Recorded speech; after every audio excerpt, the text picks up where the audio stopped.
Welcome to Life Recovery Today with Stephen Arterburn. In the next half hour, you'll obtain insights and tools to transform your life using the biblical principles found in the 12-step program. We believe everyone can benefit from a life recovery experience because we all have struggles in life. Struggles with addictions, food, depression, anxiety, and relationships, to name a few. You'll be encouraged to see how others have found a new way of life with hope for the future through life recovery. Your host is Steve Arterburn, founder of New Life Ministries and Women of Faith, author of over 100 books, and teaching pastor at Northview Church in Carmel, Indiana, one of the 20 largest churches in America. Steve is the co-editor of the Life Recovery Bible, the #1 selling recovery Bible. With over 3 million copies sold, this is the Bible given to inmates by Prison Fellowship and the Pew Bible for the Salvation Army. Now here's Steve. Hi there, Steve Arterburn here. Welcome to Life Recovery Today. I hope you're going to hear something that's going to change your life because we're going to be talking about transformation. The author of War and Peace, Leo Tolstoy, said this: "Everybody thinks about changing the world. No one thinks about changing himself." Well, I would say, Leo, that might have been true back then, but today a lot of people think about changing themselves. The problem is, too many people think if I just have enough willpower, I can do it on my own. And then that prevents them from experiencing recovery. I want to ask you, what prevents you from experiencing the life that God has planned for you? In our recovery journey, we discover the places that keep us stuck and stop us from moving forward. On this program, we're going to take a look at some of those places where you might be stuck. Now, you might recognize some of the elements of your own stuck places. I hope so, as you watch this and think about, what am I trying to say in addition to what I'm actually saying? Now, every time we get stuck in a place, I'm going to tell you, it usually leaves us projecting the problem onto somebody else, rationalizing about ourselves, and resisting change. But that can be overcome. And if you can't change on your own, which who of us can really fully change on our own, then you call and get some help. We have hundreds of life recovery groups around the country, and you can find them by calling 1-800-NEW-LIFE. But right now, recognize where you might have some stuck places. Well, you know, when you look at that law of responsibility, well, we have to not look at it for everybody else we're trying to help. We need to look at it for ourselves. What's our responsibility? Well, I think our responsibility is to do the best that we can. If we don't know what somebody's dealing with, we either send them on to somebody else or we ask somebody about it. We try to gain some insight. But how irresponsible would it be to fake understanding something that we don't, or act like we can be helpful when we're not really sure if we can be helpful? So it's important that we be responsible in everything that we do. I think when we're sitting in front of somebody, I always believe it is time for transformation. I think it's an opportunity, or it's a point, maybe a turning point, where transformation might begin. Now, let's look at why some people wouldn't want to experience those, the 12 gifts of life recovery, why they wouldn't want to experience those results that come when we go with these 12 laws. Well, first of all, there's this emotional state of fear that's going to prevent me from doing something. I don't want where I'm afraid that I'm going to look like a failure, or I'm afraid that I'm going to be humiliated. So I just stay to myself and I don't do anything that might lead to growth. Then maybe I'm just afraid of somebody knowing me fully and then rejecting me. What a horrible state that is. If I'm so uncertain about myself, I think I'm just going to be totally rejected. And maybe I'm afraid of what I don't know about. I don't know about groups and steps and all. And And maybe I've never really been vulnerable my whole life, and so I'm afraid of kind of putting my guard down and being vulnerable. And maybe I'm afraid of pain. I don't experience that, and I'm afraid of not being able to predict what's going to happen or control what's going to happen. And so I just sit there and do nothing and stagnate in fear. Well, there's another emotional state, and that would be a state of guilt and shame. So if I'm feeling guilt and shame, I'm afraid of producing kind of unworthiness. That when people hear what I've done, they're going to think I'm worthy of anything good. I might be guilty of, maybe I'm in this state of I'm just stuck and I don't want to do anything but be stuck. I want, maybe you can fix me, maybe you can discover me, maybe a miracle could happen, but other than that, I'm just blocking opportunity because I'm guilty. I don't want anybody to know about it. And maybe this guilt is draining me of my voice and my creativity and my volition to do. And then maybe that guilt also sabotages anything that I do. I could be so successful, but because I have this guilt, it's like I don't deserve it, so I don't go for it. And I'll never know what might be possible. Then there's this state of anger too, that could be really draining every bit of energy and power that I have. All of that I am focused in a wasteful way. Perhaps my anger is the thing. Maybe I don't have attention deficit disorder. Maybe it's anger that's diverting my concentration and my focus. Maybe that's it. I'm just so full of rage. Maybe it's contaminating my desires, and my sense of well-being is just poisoned by this anger. And maybe I'm not growing. I'm so angry at somebody else who might even be dead, or certainly long distant in the past, but I'm still angry because I haven't forgiven them. Well, if somebody's in those places, there's some evidence that they need to take some steps to grow. Are they demanding and perfectionistic? A demanding person needs transformation. A perfectionist is a person that is so into everything being right and perfect and proving that they aren't really right and perfect. I mean, it's a really sick way to do, because you can't be perfect. You can demand it of everybody else. And what an insecure existence that is. And then I don't say what I mean. I don't mean what I say. I'm dishonest. I'm duplicitous. I don't even know what's the truth sometimes. That's a sign that I really do need some transformation. Judgmental. I don't want anybody judging me, but I am very judgmental of other people. And I'm pessimistic. I'm obsessed with all of the things that might happen. I have got fear all over the place, and I'm afraid of making mistakes and what it's going to cause. And just naturally, I don't have fun anymore. No fun in my life whatsoever. Or there's just disconnected relationship everywhere. I just work. I don't connect with anybody. It's all about work. It's all about what I do, not about relating. And you go through life thinking, I don't need a relationship. I just need to do stuff. And then at some point, you sit back and you go, you know what? I've missed it. It's the relationship that I need and want, and it's not too late, hopefully. When I refuse to take responsibility for my actions, I need transformation.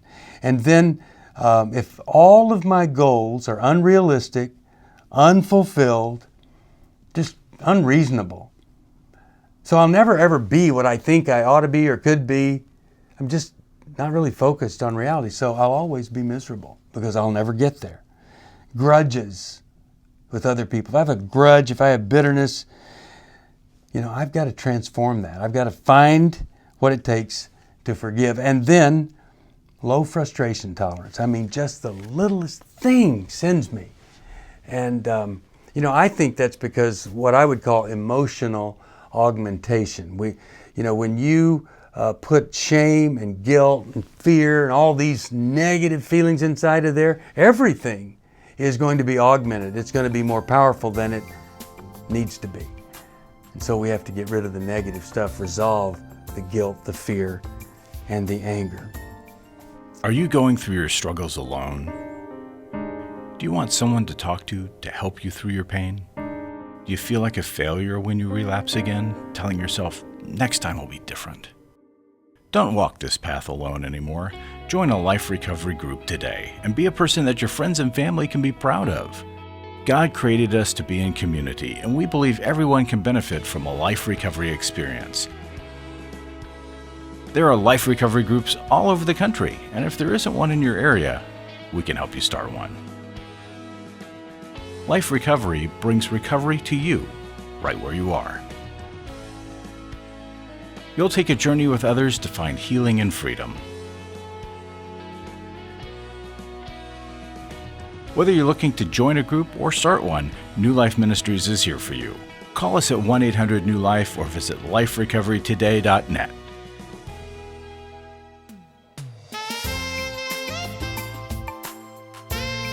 Welcome back. Did you recognize an area or some areas where you might be stuck? I'll tell you, the willingness to take responsibility for your life will lead you to transformation. So many people never own the responsibility to deal with whatever hand they've been dealt.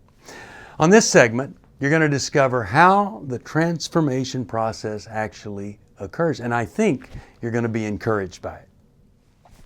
So how would this transformation process begin to occur? Well, let me give you 6 words in the process here. And the first word, I'll just say, is illumination. Okay, so what is that? It's exactly what it is. The lights come on, and I see that something is not right in my life. I see that something needs attention, needs help, change needs to be made. I see it. I can see it. I'm illuminated like I never thought I would be. And so that's the first one. It's illumination. Then, secondly, I'll call this one inspiration. So in illumination, I see what's wrong. Inspiration, I start to see what things would be like if it was better. If I made some changes, I see it could be different. I'm not hopeless, helpless, and I don't think I have to stay in this condition. So while I see that there's a problem that's illuminated, I'm inspired because somebody got through to me and gave me some hope for what could be if I would take care of the problem that I now see. Then we have to do a little bit of evaluation. You see, I can know something's wrong. I can start to believe that there's a different future. But I need to evaluate the way I think I'm going to get there. I'm not going to get there by waiting to be miraculously healed. So if I'm just waiting for a miracle, that's pretty irresponsible. The reason they call them miracles is that they rarely ever happen. If they happened all the time, they'd be called things that happen all the time. So waiting for a miracle, see if I evaluate that, it's magical thinking. Thinking it's just all going to work out. I'll just get there. One day I'll just ooze into this better place. No, that we evaluate that thinking and realize it's not going to happen. Or quick fix, instant solution. There is no quick fix. There is no instant solution. Anytime I hear someone say, well, all you have to do, I want to say to them, all you have to do is not say that, because there is no all you have to do. We have to have a lot of things working together to help us move forward and experience transformation. So I evaluate, and then I come down to a place where I see through this evaluation there needs to be a process for transformation. Then, motivation. I need to look at what would motivate me to make or take these steps to change.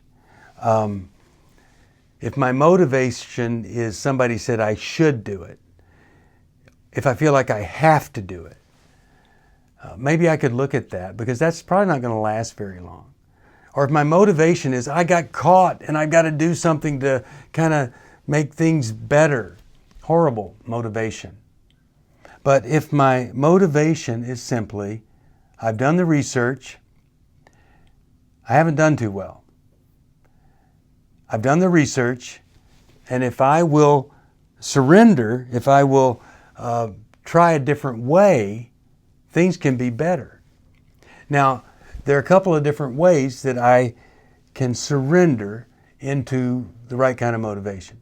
One is you have this amazing emotional, spiritual experience where everything's going to be different. But another kind of surrender is just compliance. I'm just going to do what other people have done to get better. I don't want to, I don't have to, I don't want to, but I'm going to do it. And so my motivation becomes, I want my life to be different, and I want to make a difference in this world. I want to have some meaning and purpose. Up until now, it's all been about me. I haven't helped, I haven't reached other people, I haven't been a positive influence on anybody. And that is now going to change.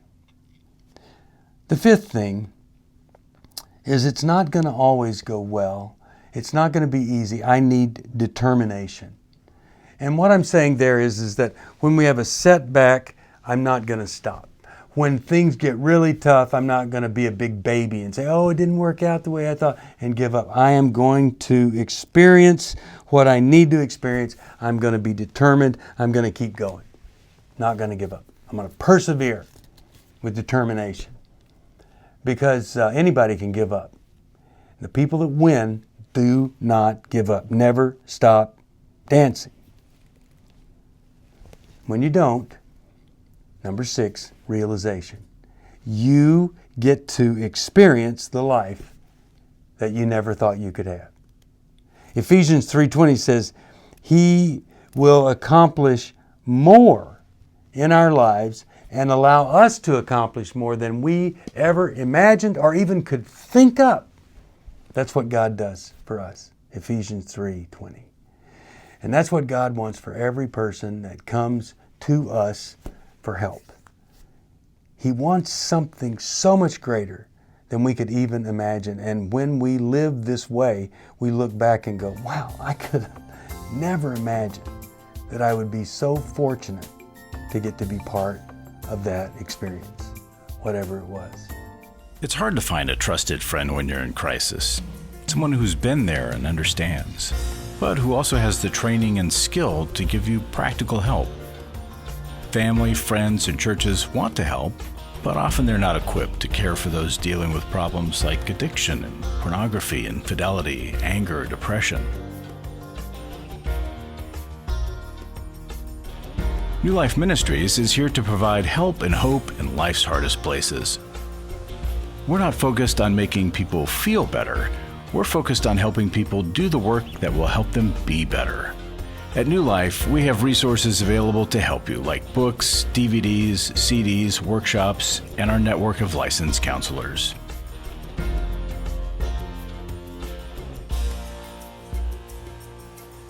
If you need help, call 1-800-NEW-LIFE and begin your new life today.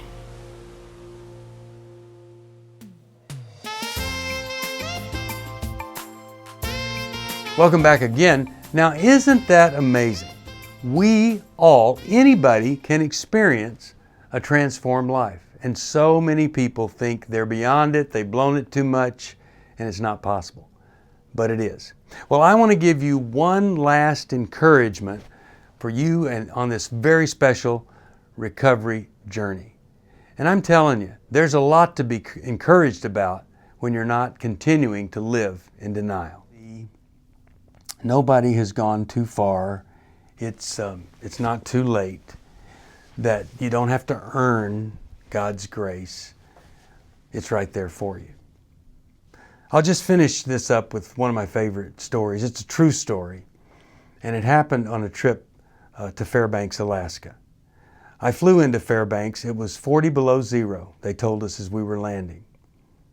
Why they would even keep count after about minus 20, I don't know. I just know it was very cold.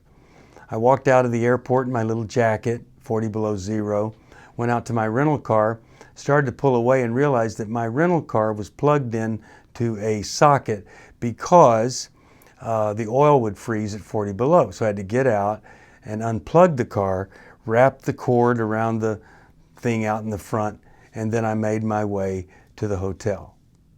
It was very cold. So I got into the hotel after driving, and everything looked frozen and dead there in Fairbanks. But in the hotel, it was quite lively. I could hear people in the dining room and all. And so I decided I would put down my bags and I would go have dinner. Well, I was sitting there eating and just minding my own business. There was a little platform right next to me with a table on it. And this guy comes in. Actually, his cologne arrived a little bit before he did. And I looked up, and he obviously was quite wealthy. He had on those little loafers from Italy that make your feet look a couple of sizes too small. He had on a blazer with gold buttons, and he, like a lot of wealthy people, he had good hair. I don't know if it's his hair or he bought it, but it looked good. And he comes up and he sits up and he's right above me. I'm here and he's there, and I try not to stare at him, but it's obvious, this guy has quite a flair for living. Well, this was a very nice restaurant. And a wine steward comes over and I hear him say something, and the guy orders, he says, "I want the best bottle of wine in the house." So I guess the wine steward went back in the back and thawed some out or something because it was so cold. And then he brings it out. He brings out this bottle of wine, and he's doing the thing, unscrewing the cork, going through that whole ritual. And he pours a little bit, and the guy looks like he's gargling with it like Listerine. He's tasting it. And I'm thinking, well, if he doesn't like it, he could just spit it out on me. That'd be horrible. While all this was going on with this affluent man, while I was trying to tamp down any of the jealousy that I had, through a side door, an old woman came in. She had matted hair, looks like she lived out in the elements. An old tattered coat that she draped over a chair on the table by the door. It looked like she'd done this many times. Her skin, you could see from across the room, looked like leather. Someone came up to her, said something, nodded, and eventually, a couple of minutes later, they brought out a bowl of soup with a spoon, and she began to eat the spoon. I watched as the wine steward took the bottle of wine, put it back on his little tray, and he picked up the glass that was across from Mr. Wealthy, put it on the tray, walks down 3 steps, and goes right across the restaurant. Now, there were many beautiful people there that would have loved the attention of this wealthy man, but the wine steward takes the best bottle of wine in the house and walks right over to that old lady at that table. Sets down the bottle, sets down the glass, looks back over at the man over his shoulder, says something to the lady, and she nods yes. He pours her a glass of wine from the best bottle of wine in the house. Couldn't believe it. I look up, and this wealthy dude is standing up, and he has his glass of wine, and he is toasting this old woman, the least of them, toasting in the air with his glass of wine. And she picks up her glass of wine and she does a little movement like a toast back. And she takes a sip from the best bottle of wine in the house. And I thought, that's what Jesus does.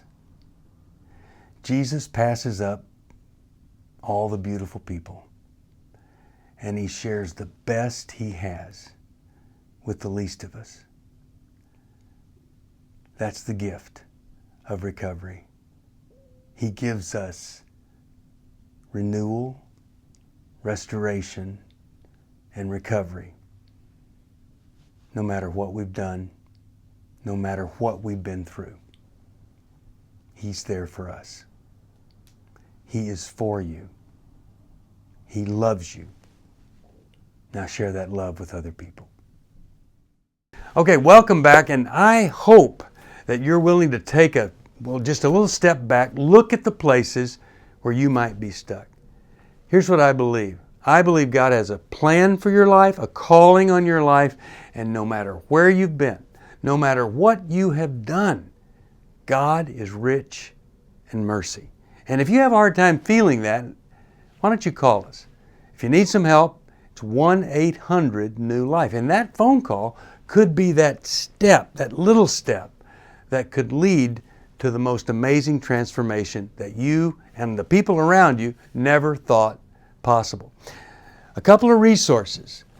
For instance, if you're dealing with sexual integrity, many people are, I've got a Life Recovery workbook along with the Life Recovery Bible you can get by calling 1-800-NEW-LIFE. It's working the 12 steps specifically for that issue.